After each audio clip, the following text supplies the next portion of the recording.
pasado, que nos trae los ecos de las noticias de los lunes, aquellas dedicadas desde agosto del 2005 a contarnos la actualidad cultural y que os ofrecemos agrupadas mes a mes.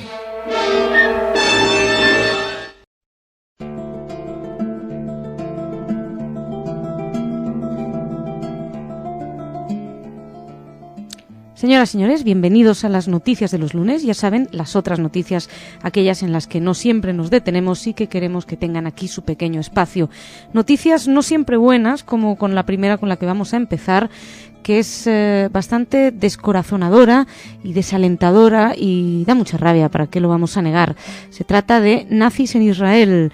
Lo hemos podido leer esta semana en varios medios. El Centro de Información y Asistencia a las Víctimas del Antisemitismo en Israel es una ONG pequeña, privada, que recibe, según dijeron, 2 denuncias cada 3 días sobre agresiones, pintadas y vandalismo de corte nazi, incluida la profanación de sinagogas y cementerios. Están acusando a las autoridades israelíes de esconder la situación para no arruinar la imagen de Israel como el único refugio seguro para los judíos. Estas noticias que hemos podido leer, por ejemplo, en Noticias de Israel, daba el ejemplo de Ari Berger, que ha sido agredido, que ha visto cómo se burlan algunos de las explicaciones de los rabinos, pero sobre todo las agresiones, eso es lo importante. El día del Holocausto de hace 2 años, por ejemplo, denunciaban que las calles de Beersheba aparecieron cubiertas de pintadas en ruso, ensalzando a Hitler, las cámaras de gas y clamando la muerte a los judíos. Recientemente también la sinagoga de Petah Tikva fue asaltada, sus libros sagrados profanados y los bancos marcados con esvásticas. Varios casos semejantes se han repetido y se están repitiendo, parece ser, periódicamente por todo Israel. Los responsables, según explicaba Zalman Gilinski, que es el director de esta asociación, de este Centro de Información y Asistencia a las Víctimas del Antisemitismo, explicaba que los responsables son varios centenares de jóvenes de origen ruso que están diseminados por el país y, según dijo, cuya principal conexión con el judaísmo es el antisemitismo. Él es también, el director es también emigrante de la antigua Unión Soviética y explicó que muchos de ellos están en el ejército o a punto de ir. Gilinski mostró a los periodistas varias fotografías de soldados israelíes haciendo el saludo fascista o presumiendo de tatuajes con esvásticas y retratos de Hitler. Las sacó muchas de una web, que es una web rusa, la Unión Blanca Israelí, donde los miembros se presentaban como gente con orgullo, cansada de vivir entre los sucios bastardos, refiriéndose a los judíos. A los seguidores les recomendaban alistarse en el ejército para tener armas libremente. Y bueno, las autoridades evidentemente cerraron esa página, afortunadamente, y también descubrieron que el cerebro de ella era Ilya Zolotov, que era soldado de una de las más prestigiosas unidades de combate de Chahal, y fue castigado yendo a Auschwitz a que le enseñaran y le contaran lo que fueron los horrores de la Shoah. Sin embargo, denuncian que pudo seguir en el ejército. Tras la caída del telón de acero, más de 1 millón de rusos emigraron a Israel, amparados por la ley del retorno, y según explicaba Gilinski, muchos de esos rusos falsificaron la genealogía o emigraron simplemente para huir de la penuria. Unos 300.000 de los que llegaron, dice, eran cristianos, y que la agencia judía descuidó el proceso de selección para mantener una demografía con más judíos de los que tenían. Desde la agencia se explican que no, que rechazan esas acusaciones, dicen que están hay acusaciones entremezcladas, entrecruzadas. Unos acusan de minimizar el fenómeno nazi, los otros acusan a los otros de hacerlo más grande. Bueno, el caso es que, según la agencia, es una minoría de gente muy frustrada por las dificultades de integración, pero que no deben empeñar la imagen de los miles de extraordinarios inmigrantes. La agencia añadió que no tiene los mecanismos para estudiar el historial de cada uno de los casos. Tanto Gilinsky, que perdió a los abuelos en la Shoah, como algunas otras víctimas, escribieron decenas de cartas a las autoridades, desde ministros a diputados, buscando cooperación para atajar de raíz el fenómeno, pero según denuncian, se han topado con un muro de indiferencia y de escasa voluntad política, ya que las autoridades saben lo que está ocurriendo, pero tratan de esconderlo para no arruinar, como les decíamos, la imagen de Israel como el único refugio seguro para los judíos. Esta es la denuncia de Gilinsky. Un caso hablaban que le preocupaba de un niño que estaba siendo hostigado por sus compañeros rusos de clase, que llegó un día a la casa y les dijo a sus padres que ya no quería ser judío, que quería ser cristiano para que no le hostigaran más. Que esto sucede en Israel realmente es tremendo y esperamos que las autoridades se lo tomen muy en serio, porque no es para bromear. Y vamos a ir pasando a otra cosa. También en Israel, les comentábamos hace tiempo muy brevemente, les hablamos del caso de los 4 niños que tuvieron que volver a Israel con el padre después de que la madre se los llevara a Asturias. Bueno, pues al parecer están retomando sus costumbres y, según hemos podido leer en varios periódicos esta semana, se han vuelto a integrar en la cultura sin ningún problema. Y bueno, tal vez los mayores dicen que para ellos el Shabbat es un aburrimiento, sin embargo los pequeños se han integrado mejor y no tienen ningún problema en corretear, dicen, por las calles de Jerusalén. Pues han retomado su vida y, según les leo textualmente, entre risas, bromas, regañinas, como una familia cualquiera, eso sí, a miles de kilómetros de donde hasta hace bien poco también tuvieron un hogar.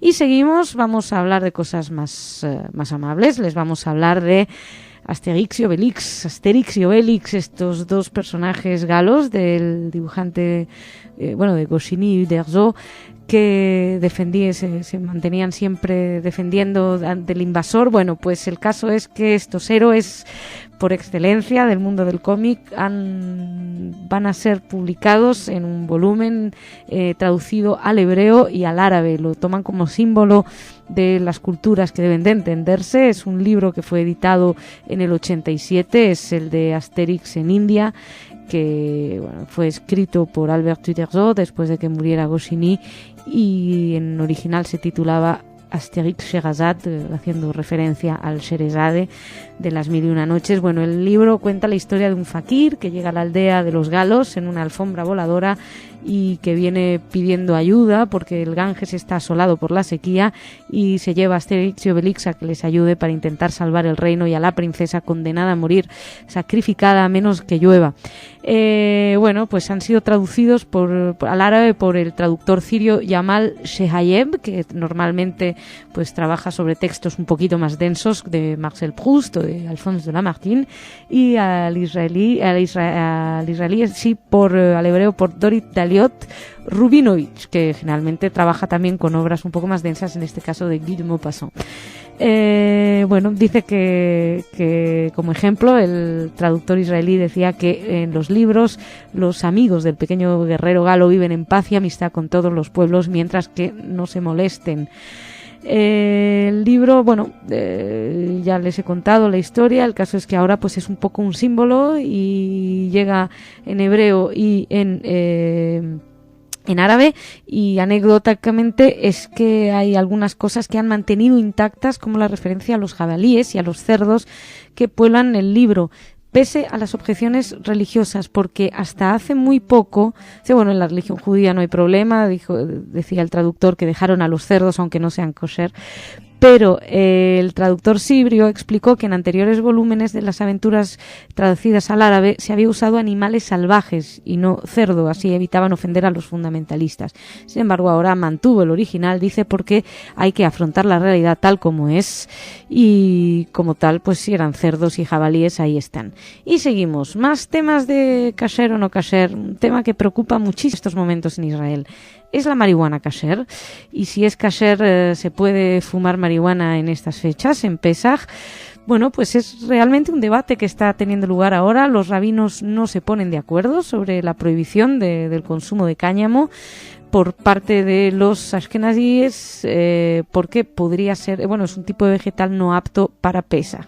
El partido de la hoja verde ha terciado en el debate y ha aconsejado a los consumidores de marihuana que si les preocupa cumplir estrictamente con la norma, que se abstengan de fumar e incluso que saquen de sus casas las plantaciones de cáñamo durante la festividad, así que hasta el 9 de abril no podrían fumar marihuana y tendrían que sacar las plantas. Según dijo también el partido de la hoja verde, no hay conflicto ninguno entre judaísmo y marihuana. La marihuana es kasher durante todo el año para ellos. Además, en este caso es un partido que es secular y que, según dijeron, no quieren guiarse por ese tipo de cuestiones religiosas. 12 rabinos fueron consultados, ninguno se atrevió a determinar si es o no parte del cáñamo, parte de las plantas proscritas en Pesaj. Uno de los rabinos, Daniel Cohn, explicó que últimamente cada rabino decide, según su propio juicio, si cabe o no aprobar el consumo de estas semillas que están prohibidas para los judíos ashkenazí, pero sin embargo sí están permitidas en la Torá.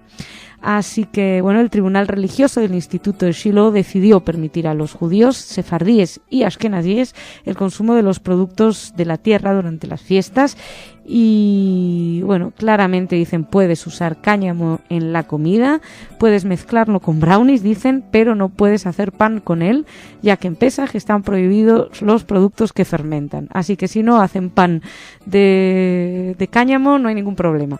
Y más temas kasher, en este caso en España tenemos vino kasher Ribera del Duero, es el único Ribera del Duero que cumple con las características y que ha recibido la certificación OK, que acredita que es kasher, es el Balsardo kasher.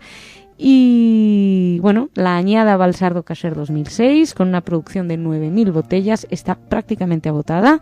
Aunque, quien quiera paladear este vino 100% natural, explican, pues no tienen que lamentarse porque en la bodega que está situada en Aldeayuso se están elaborando vinos sin hacer uso de sustancias sintéticas. Y suponemos que vendrá más Ribera del Duero Kasher para poder festejar la Pascua, el Pesaj.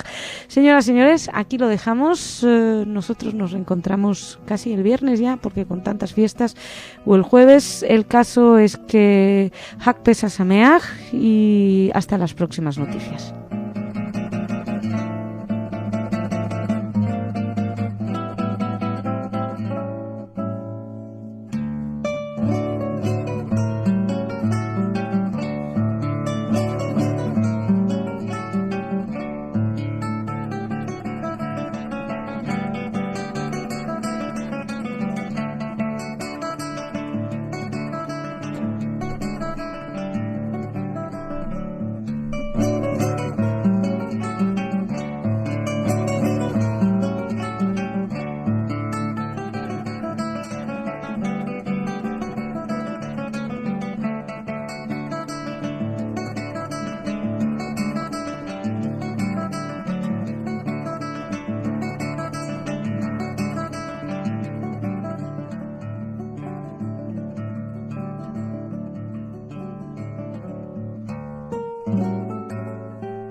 Señoras y señores, bienvenidos a las noticias de los lunes, las otras noticias en las que hoy les vamos a empezar hablándoles de un rabino que ha sido detenido por robar corbatas.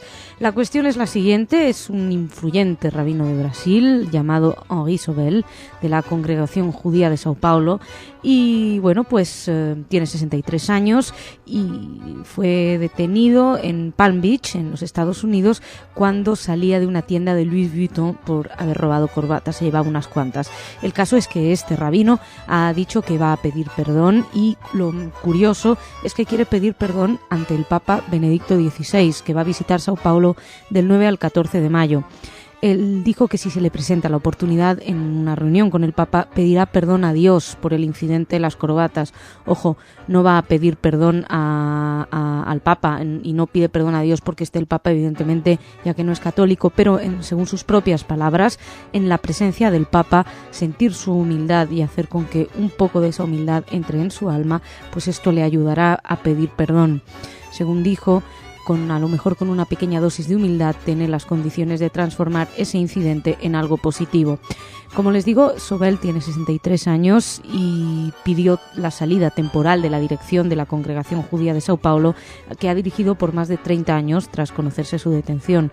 Él se ha destacado en el pasado como defensor de los derechos humanos durante la dictadura militar brasileña, que fue del 64 al 85, y también se lo conoce por sus intentos de promover los lazos entre judíos, cristianos y musulmanes. Así que esto de las corbatas va a ser una pequeña mancha, pero probablemente no les sea tomado demasiado en cuenta, ya que desde el 30 de marzo él está internado en el hospital israelita Albert Einstein en Sao Paulo por, según dijeron en un comunicado del centro médico, por un descontrol emocional y alteraciones de comportamiento. Desde luego es una noticia llamativa lo de que le detengan por robar una corbata, pero también sería absurdo todo un currículum como el de Henri Sobel, olvidarlo y quedarse uno con el detalle. Seguimos. Más cosas. Una cosa de las que solemos hablar mucho aquí, noticias medioambientales, en este caso expertos que van a intentar rescatar el Mar Muerto. Ya saben que el Mar Muerto se muere, literalmente, que está previsto, según los últimos estudios, que para el 2050 se extinga. Y jordanos, israelíes y palestinos están intentando avanzar en medio del pantano de conflictos y sospechas para salvar este tesoro. El nivel de la superficie del mar ha bajado 1 metro al año durante el último cuarto de siglo, lo que es una barbaridad. Jordania e Israel advirtieron que si sigue persistiendo esta tendencia, el mar y el ecosistema, como les decía, desaparecerán para el 2050. Es un ecosistema único, ya que es el mar más salado que hay en el mundo. Un proyecto crucial para elevar el nivel del Mar Muerto, que es el punto más bajo del planeta, involucraría el bombeo de agua desde el Mar Rojo, pero este plan ha sido motivo de disputas entre los vecinos, una motivación más para estar peleado. El caso es que el ministro jordano para el agua, Mohamed Tafer Al-Alem, dijo que se comenzó a volver a avanzar hace unos pocos meses ante la gravedad de la situación y los peligros que corre el Mar Muerto, que constituye, dijo, una herencia única no solo para los países que lo rodean, sino para el mundo entero. La magnitud del problema ha quedado clara por un efecto colateral del agotamiento del agua, y es curioso, son una serie de abismos que se van abriendo repentinamente en los terrenos que rodean el mar. Se hacen de repente pequeños agujeros. De hecho, hay varios letreros a la entrada que advierten sobre los peligros de los hundimientos y de los grandes agujeros que se observan en los cultivos cercanos de tomates, pepinos u otros productos. Según decía un campesino, Khaled Al-Huelmeil, la vida se ha vuelto mucho más incierta porque no se sabe cuándo puede uno caer en un hoyo. Decía, hace una muerte segura. Afortunadamente no siempre se hace una muerte segura. Hace unos meses un campesino, un trabajador egipcio, Ibrahim Ahmed, cayó en una fosa y quedó, mientras estaba sembrando, que se abrió de repente y se quedó pasando la noche en el hoyo hasta que un grupo de compañeros oyó sus gritos. Afortunadamente pudieron sacarlo de esa trampa natural. Estos derrumbes subterráneos ocurren porque cuando el Mar Muerto retrocede, sus sales se absorben por el terreno que hay alrededor y esto erosiona la tierra y los mantos acuíferos de agua se reducen también y el terreno termina colapsándose. Así lo explicaron los científicos, que destacan que es un mar importante porque es un lugar histórico al que hay numerosas referencias y además también es un sitio, una atracción turística para los países. Después de que Jordania e Israel firmaran un tratado histórico de paz en el 94, se empezaron a plantear entre ambos países ideas para salvar este mar muerto. Y una de las ideas consistía en obtener agua del Mediterráneo, pero fue desechada por el alto coste. Después se coincidió en la idea de construir un acueducto subterráneo que trajera agua desde el Mar Rojo. Es un proyecto que se llama Proyecto Rojo Muerto, pero la ruptura de las negociaciones de paz entre israelíes y palestinos y la violencia posterior frenaron el proyecto.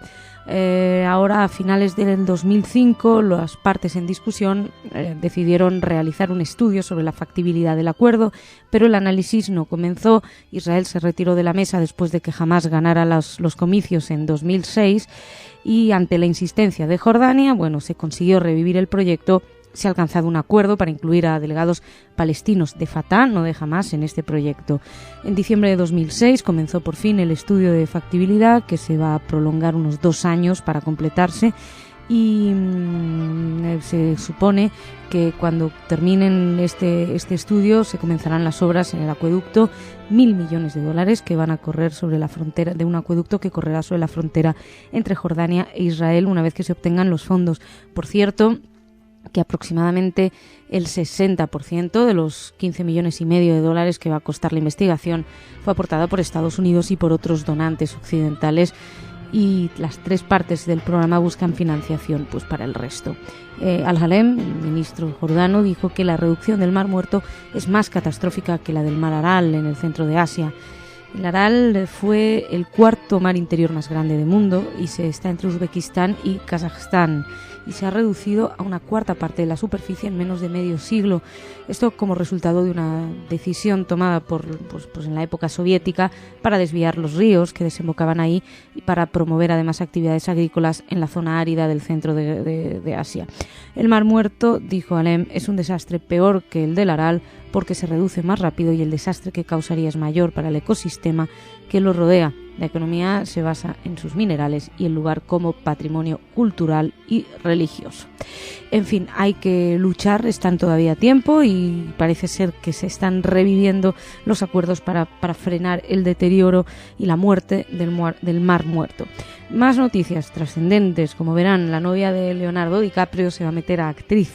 Sí, ella es una israelí modelo, se llama Bar Rafaeli, y ha decidido seguir los pasos de su novio y va a hacer una película que la va a protagonizar en Estados Unidos y va a ver la luz esta película el año que viene. Sí, así lo informó la semana pasada el diario Maariv, que también explicó que la cinta la va a dirigir el israelí Haim Bozaglo, que es conocido por una larga trayectoria de dirección de películas, series de televisión. De hecho, esta muchacha, Bar Rafaeli, también ha actuado en alguna serie, incluso una serie en los Estados Unidos llamada algo así como Pick Up.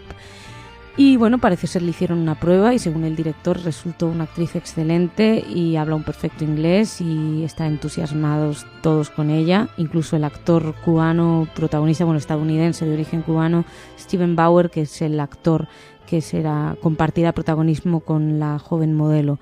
Ella, si recuerdan, el mes pasado visitó Israel junto a DiCaprio, se montó un gran revuelo, polémica, hubo incluso algún altercado violento entre los fotógrafos y los guardaespaldas de la pareja, pero bueno, también sirvió para callar esta visita, dicen los medios, sirvió para callar los rumores que apuntaban a un distanciamiento de la pareja que nos tenían muy preocupados.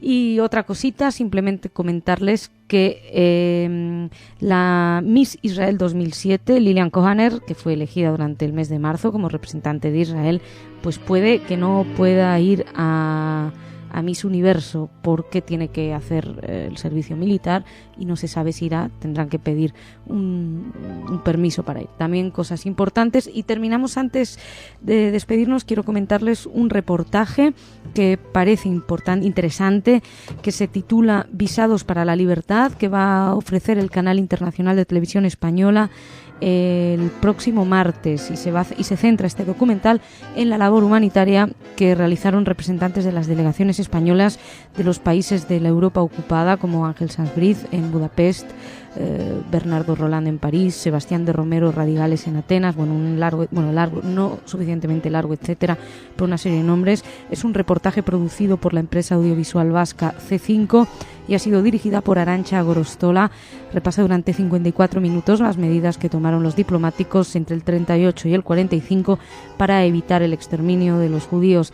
La información de archivos nacionales e internacionales y testimonio de testigos y familiares de los protagonistas son los que vertebran el documental. De hecho, Ángela Sanz Briz, que es hija del cónsul español en Hungría, afirma en esta obra que su padre siempre dijo que la decisión de ayudar a los judíos fue lo más importante que había hecho en la vida. Gracias a la mediación de esta gente, miles de personas consiguieron salvar la vida, y desde luego que es muy importante que se haga un documental sobre ellos, y también, ¿por qué no?, que se rescaten la figura de estas personas tan valientes desde la propia España, desde su propio país. Señoras y señores, muchísimas gracias por su atención. Nos encontramos la semana que viene. Hasta entonces, ya saben que pueden seguir informándose todos los días en Radio Sefarad y que tienen la obligación de tener una excelente semana.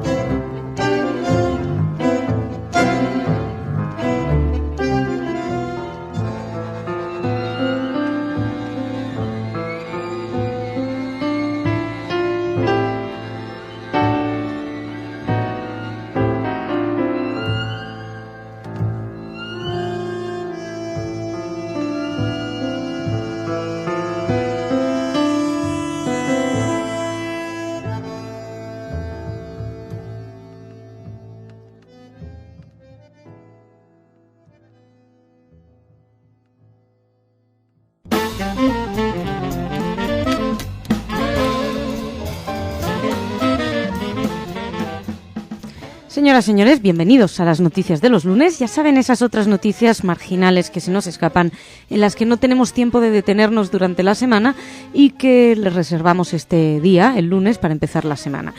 Por ejemplo, esta noticia, la del arqueólogo israelí Ehud Netzer, que aseguró que Herodes no pudo ser el autor de la matanza de los inocentes porque murió 4 años antes de que esta sucediera. Es bastante lógico. Así que considera que el pasaje del Nuevo Testamento que relata el hecho comete un error de bulto. Ya saben que según el Nuevo Testamento, Herodes habría hecho matar a todos los niños, etcétera, pero no la matanza de los inocentes, pero no es cierto. Netzer es profesor de Universidad Hebrea de Jerusalén, impartió 2 conferencias en Gran Canaria, en el Museo y Parque Arqueológico de Cueva Pintada de Galdar, y sobre la figura y la obra arqueológica de Herodes el Grande, y también sobre la ciudad de Jericó. El arqueólogo explicó durante la primera charla que Herodes el Grande murió en el año 4 a.C., así que, como les decíamos, no podía ser el responsable de la matanza de los inocentes, y consideró más probable que ésta la hubiera cometido alguien de su familia. Estimó también que no se ha hecho justicia a un personaje que realizó una labor arquitectónica importantísima, dijo, y cuya nómina de grandes obras públicas es enorme. También se refirió a la mala prensa que este rey judío tiene en Occidente cristiano por su presunta relación con la muerte de los inocentes, que según él no habría sido imposible que lo hubiera cometido, y también en Israel, la mala fama que tiene en Israel, dada su colaboración con Roma. Para Netzer, Herodes fue un rey con buena visión de futuro y dejó un legado de obras públicas e infraestructuras de lo más importantes de la región, y destacó este arqueólogo el Palacio Herodión y la ciudad portuaria de Cesarea Augusta. Después dio otra conferencia, en esta se centró sobre la ciudad de Jericó, y allí el experto en arquitectura de Oriente Medio disertó sobre la función de las murallas que rodean, y a su juicio fueron murallas construidas más como un muro de contención de aguas que como una infraestructura defensiva. Explicaba que eran muy gruesas en la parte que da al río y muy débiles en la contraria. En referencia al relato bíblico de la caída de las murallas, Netzer explicó que nunca se han encontrado pruebas de que las murallas de Jericó se derrumbaran. En ese sentido, resaltó que los textos bíblicos tienen que estudiarse atendiendo al contexto y hay que tomarlos con reservas, aunque sí dijo que la Biblia, la Torá, tiene validez plena como libro religioso. También, él catalogó Jericó como la primera ciudad de la historia debido a su abundancia en recursos hídricos, y destacó su importancia como centro de producción agrícola, donde los reyes judíos edificaron un monumental complejo palaciego para el control de la producción de dátiles y bálsamos perfumados. Dijo que para eso había sido necesario tener importantes infraestructuras hidráulicas y acondicionamientos agrícolas que están considerados como de las más avanzadas de la época. Bueno, pues dejamos el pasado, nos vamos a hablar de aviones, casi nos vamos al futuro, porque la primera noticia no tanto, es una noticia de acuerdos económicos, más que de acuerdos de compra y venta. El constructor aeronáutico europeo Airbus ha conseguido su primer cliente, y es un primer cliente israelí que ha hecho un pedido de la compañía aérea Israel Airlines de 3 aviones A320 por un valor de 200.000 millones de dólares aproximadamente. Son aviones que van a ser configurados en su totalidad con 174 asientos de la clase económica, y la aerolínea los va a utilizar en sus rutas desde Israel hacia varios destinos europeos.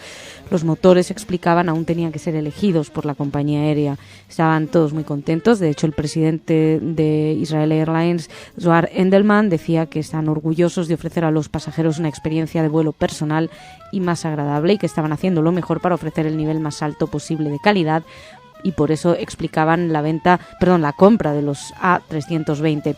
Por su parte, el jefe de operaciones de Airbus dio la bienvenida a Israel Airlines por haber elegido el avión, dijo, más sofisticado técnicamente y con los costes operativos más bajos que cualquier otro avión. Y nos vamos a aquello que les decía, el futuro. Es un casco inteligente, es un casco que está construyendo la empresa israelí Elbit Systems, un revolucionario casco para pilotos de F-35, que es el caza del futuro y que está en proceso de desarrollo en estos momentos. Es descendiente del que diseñara una empresa hace tiempo para un proyecto frustrado que se llamó Lavi en los años 80. Y este casco tiene la capacidad de transmitir al piloto toda la información de vuelo en el visor del casco y de activar todos los sistemas de tiro con solo desviar la mirada hacia el blanco. Esto da un poco de miedo, porque si basta que el piloto mire para un lado para que se dispare, a saber. La principal ventaja radica en que todos los sistemas de defensa y el armamento ofensivo están controlados desde el casco. Dispara automáticamente hacia el lugar al que mira el piloto, y esto es lo que a mí personalmente me da miedo, pero quiero creer que si el casco es inteligente sabrán corregir esto, y no habría necesidad de que el avión esté siquiera en la misma dirección que el blanco al que disparar. El casco fue adaptado especialmente para el F-35, aunque también las fuerzas aéreas han mostrado bastante interés en él.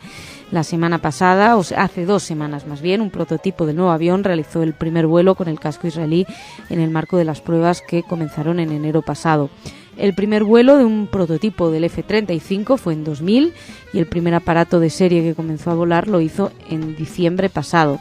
Otros gobiernos occidentales financian el proyecto inicial porque más adelante decidirán si quieren comprar este invento o no. Está bien este de casco inteligente, sería bueno que hiciera inteligentes a aquellos que llevan el casco. Y más noticias, vamos a hablarles un poquito de banalización, que hace mucho que no lo traemos aquí.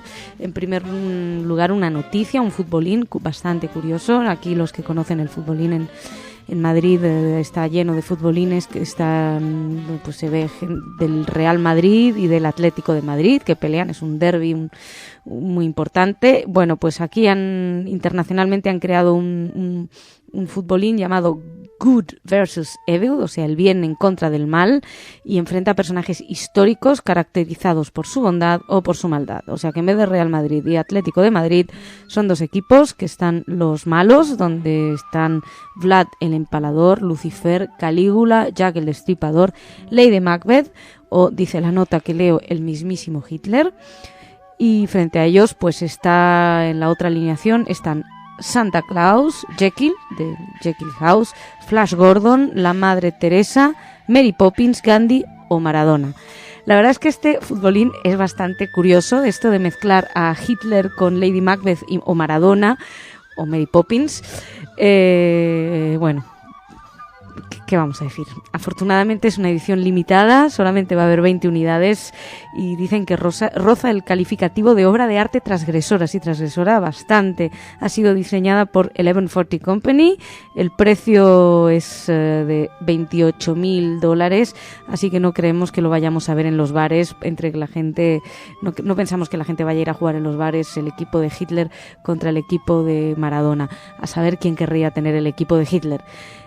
Más cosas, otras declaraciones de Brian Ferry, polémicas. Sí, Brian Ferry, que fuera de Roxy Music, dijo en una entrevista con la revista alemana Welt und Sonntag que bueno, pues elogió el look de los desfiles militares nazi y también las creaciones del arquitecto de Adolf Hitler, Albert Speer. Dijo que los nazis supieron cómo presentarse, cómo mostrarse en público, alabó también las películas de Leni Riefenstahl y también dijo que los desfiles públicos y las banderas fueron increíbles, realmente bellísimo. Este músico tiene 61 años y admitió que suele llamar a su estudio de grabación en el oeste de Londres Mi Führerbunker, refiriéndose al búnker de Hitler en Berlín. Como comprenderán, estas declaraciones bastante pobres despertaron la indignación de mucha gente. Hizo estas declaraciones en el marco de su nueva campaña. Él va a ser el hombre de la imagen de la marca Marks & Spencer y ha tenido que pedir disculpas inmediatamente, públicamente. Dijo que lo lamentaba, que realizó esas declaraciones de la perspectiva de la historia del arte simplemente, que no se refería a cuestiones éticas, que él consideraba que como cualquier individuo liberal considera que el régimen nazi y todo lo que representó fue maligno y aborrecible. Pido perdón sin reservas, dijo, en caso de haber ofendido a alguien por mis comentarios acerca de la iconografía nazi que hice solo desde una perspectiva puramente de la historia del arte. Tras la publicación de la entrevista, varios grupos pues exhortaron a Marks & Spencer, que por cierto sus fundadores fueron judíos, a reconsiderar el contrato de este músico, que perdió una excelente oportunidad para callarse. Y señoras y señores, nosotros ya sí nos callamos. Muchas gracias por su atención. Nos encontramos la semana que viene con más noticias de estas, de las que no prestamos mucho caso, no les hacemos mucho caso durante el resto de los días. Muchas gracias y hasta el lunes que viene.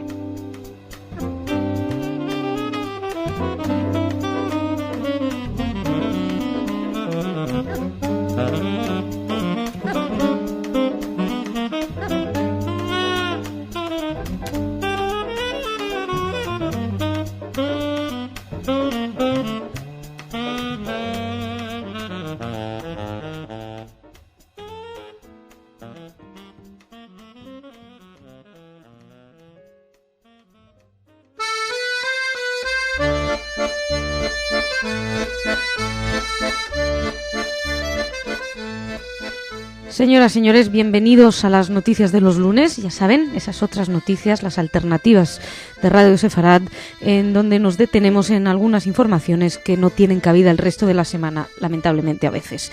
Y empezamos hablando de ecología, de medio ambiente y de un muy importante invento israelí, un sistema que puede convertir el agua contaminada en potable casi instantáneamente, con solo 1 minuto de espera. Es un sistema económico, mucho más rápido que otros modelos, y al parecer además tiene la ventaja de que no aporta mal sabor. Parece ser que incluso el agua estaría rica. Se llama Sulis y toma el nombre de la diosa griega Sulis Minerva, que era la diosa del agua y de la salud. Lo ha desarrollado la compañía israelí Watershare y ha presentado el primer prototipo de este sistema y bueno, es de gran utilidad, explican los creadores, para habitantes de países con escasez de agua, para excursionistas, para montañeros, soldados que estén en situaciones de emergencia al aire libre y sin posibilidades de encontrar agua potable fácilmente. Hay que destacar que más de 1,5 millones de niños, bastante más, menores de 5 años, mueren anualmente en el mundo por beber agua contaminada. Según la revista Israel 21, este sistema de Sulis es además ajustable al estándar universal de las botellas de cualquier tamaño, de contenedores o de grifos. Consiste en una especie de tapón en miniatura ajustable a esta botella y se ajusta o se pone como un grifo que filtraría el agua que pasa, convirtiéndola de esta manera en agua potable.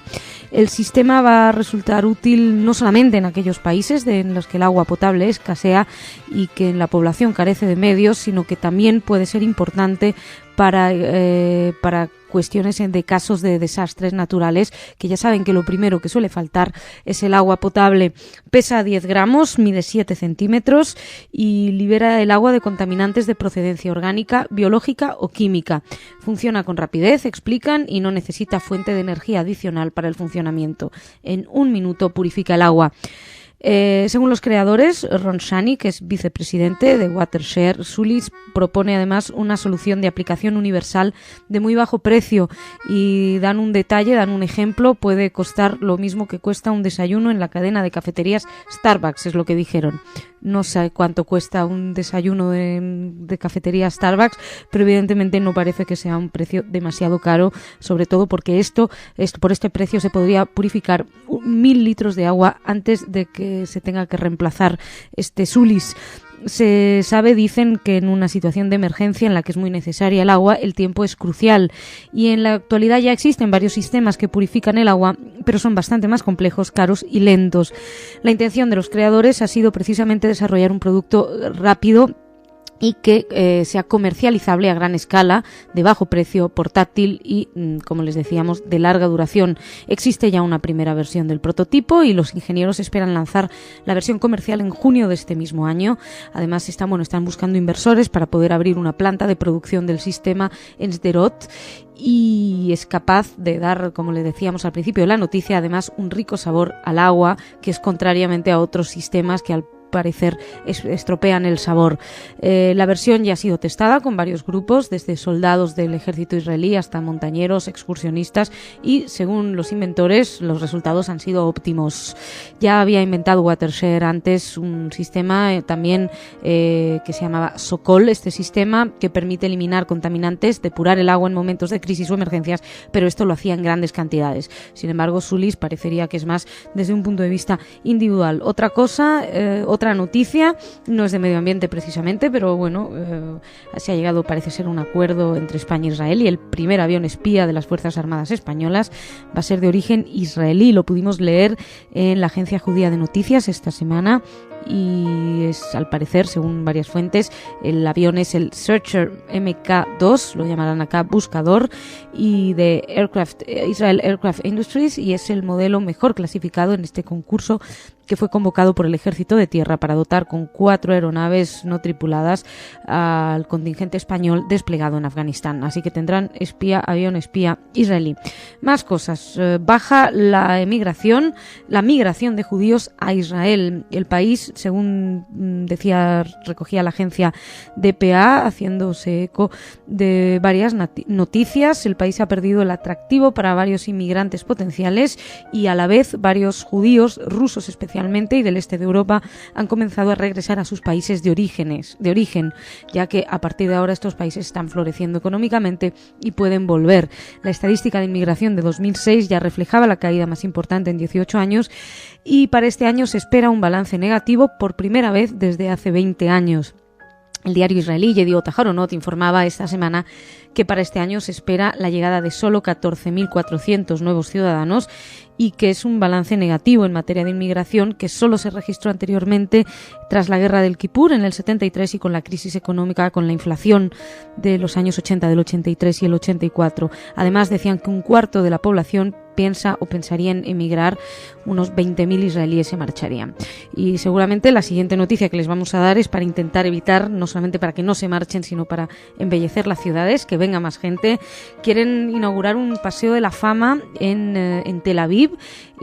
Ya saben, el paseo de la fama es este paseo que está en Los Ángeles con las estrellitas donde la gente camina y que, bueno, pues que atrae mucho turismo y según parece tiene glamour, en persona lo tiene menos. Bueno, pues el diario Yediot Aharonot explica que quieren hacer lo mismo en Tel Aviv. El paseo estará en el Boulevard de Ibn Gvirol, que es una de las arterias principales del centro de la ciudad. Y bueno, el sendero se va a inaugurar en el marco de los festejos del centenario de la ciudad que se va a celebrar en 2009. Los candidatos, decía el diario, a ser eternizados con sus estrellas, y que son varias celebridades judías internacionales, serían, les leo, Woody Allen, Barbra Streisand, Steven Spielberg, Mel Brooks, Sarah Jessica Parker, Goldie Hawn, Ben Stiller, Adam Sandler, Jerry Seinfeld y Billy Crystal, y algunos astros del cine israelí. Yo no sabía que Ben Stiller era judío, pero bueno. También explicaba el vicealcalde, que es de los Verdes, dice que como capital cultural del Estado de Israel, Tel Aviv merece adornarse con sus propias estrellas. Y bueno, a ver cuántas caben. Desde luego va a ser difícil emular las que hay en Hollywood, en Los Ángeles, el Paseo de la Fama de Hollywood. Hay más de 2.300 estrellas de Hollywood. Bueno, más cosas. Vamos a terminar con otra noticia, en este caso cultural. El Festival Internacional de Literatura del Pen Club en Nueva York se celebró la semana pasada hasta este domingo, hasta ayer, y abrió sus puertas a la tercera edición, que ha estado marcada por temas de inmigración, medio ambiente, la guerra y la paz como asuntos principales. Se ha podido ver a muchas figuras importantes, entre ellos destacarían, por ejemplo, Paul Auster o Salman Rushdie, que estuvieron hablando y planteando y presentando sus posturas acerca de los principales temas de la agenda mundial. Es un encuentro único en Estados Unidos, que se conoce también con el nombre de World Voices, Voces del Mundo, y este año versó sobre los efectos e implicaciones de las migraciones, los cambiantes definiciones de nación e identidad, la literatura del exilio y la esencia de lo que para cada uno es el hogar, para qué es lo que uno convierte en su hogar. Es casa y afuera era el lema de la edición del festival, que ha reunido a 162 escritores, críticos culturales de 45 países, y en el que también ha tenido mucha importancia la conservación del medio ambiente, un año definido como verde por los Estados Unidos. Ya saben que ahora ha entrado la vena, a todos nos ha entrado la vena de que hay que cuidar el planeta, y se abunda en informaciones acerca de cómo hacerlo. Bueno, pues han debatido al respecto. De hecho, estaban muchísima gente, por ejemplo, en una mesa redonda, Pensamientos Verdes, escritores y medio ambiente, y en él se debatía sobre la destrucción paulatina que sufre el planeta y que, decían, no entiende de nacionalidades. Ahí estaban Salman Rushdie, que les decíamos al principio, un poeta mexicano, Homero Arigis, y la escritora colombiana Laura Restrepo. También más cosas. Se ha podido ver a Mariela Dreyfus, a Clayton Eshelman, Forrest Gander, homenajeando al peruano César Vallejo, con la lectura de algunos de sus poemas principales. También Guerra Civil Española ha tenido su lugar. En esa mesa, en uno de los simposios, participaron Lluís Antón Baulenas y la novelista española Almudena Grandes. Más temas que se ha hablado: el nublado futuro del periodista. En él varios periodistas se dieron cita: Vicente Verdú, Arnold Grunberg, Carlos María Domínguez. También más temas, conversaciones. En ella estaba Paul Auster, que conversó junto al guionista mexicano, novelista y guionista Guillermo Arriaga. También hablaban del arte de filmar y escribir y la influencia de Hollywood. Y de Hollywood, precisamente, y de la influencia de escribir y de filmar, también Sidney Pollack podría saber mucho, y también estaba ahí. Incluía la discusión literatura escrita en la prisión. En ella participaba, como les decíamos, Sidney Pollack, y fue una velada literaria que contó además entre sus invitados con Patti Smith, que es cantante, poeta, compositora, y el actor dramaturgo Sam Shepard.